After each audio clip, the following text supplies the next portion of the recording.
ఆఫ్ఘనిస్తాన్ పాకిస్తాన్ మధ్య సరిహద్దు ఉద్రిక్తతలను తగ్గించడానికి టర్కీలోని ఇస్తాంబుల్లో జరిగిన కీలక శాంతి చర్చలు మరోసారి విఫలమయ్యాయి. ఖతార్, టర్కీ దేశాల మధ్యవర్తిత్వంతో ఇస్తాంబుల్లో జరిగిన చర్చలో పాకిస్తాన్ రక్షణ మంత్రి ఖవాజా ఆసిఫ్, తాలిబాన్ ప్రతినిధి బృందం పాల్గొన్నారు.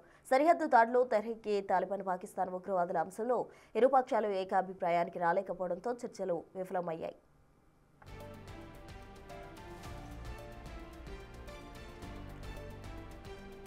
చర్చల సందర్భంగా పాకిస్తాన్ కొన్ని అసాధారణమైన ఆమోదయోగ్యం కాని డిమాండ్లు చేసినట్టు తెలుస్తోంది. పాకిస్తాన్పై దాడులు చేస్తున్న టీటీపీ ఉగ్రవాదులను ఆఫ్ఘన్ భూభాగం నుంచి పూర్తిగా తొలగించాలి, తమ భూభాగంపై డ్రోన్ దాడులు జరిపేందుకు ఒక విదేశీ దేశంతో చేసుకున్న ఒప్పందాన్ని పాకిస్తాన్ సమర్థించుకోవడం వంటి డిమాండ్లు చేసింది.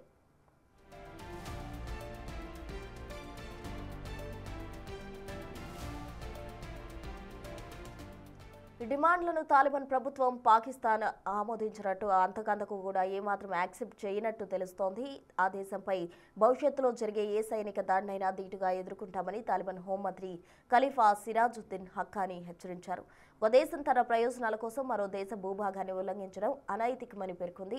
తమ సహనాన్ని పరీక్షిస్తే ప్రతిస్పందన చాలా ఘాటుగా ఉంటుందని తాలిబాన్ హెచ్చరించింది. ప్రపంచ సామ్రాజ్యవాదులను ఎదుర్కొన్న వాళ్ళమని, యుద్ధభూమిలో ఆఫ్ఘన్లు తమ సామర్థ్యాన్ని నిరూపించుకున్నారని తెలిపింది. మళ్లీ పోరాడడంలో తమకు ఇబ్బంది లేదని తాలిబాన్ ప్రతినిధులు పాక్ను హెచ్చరించారు.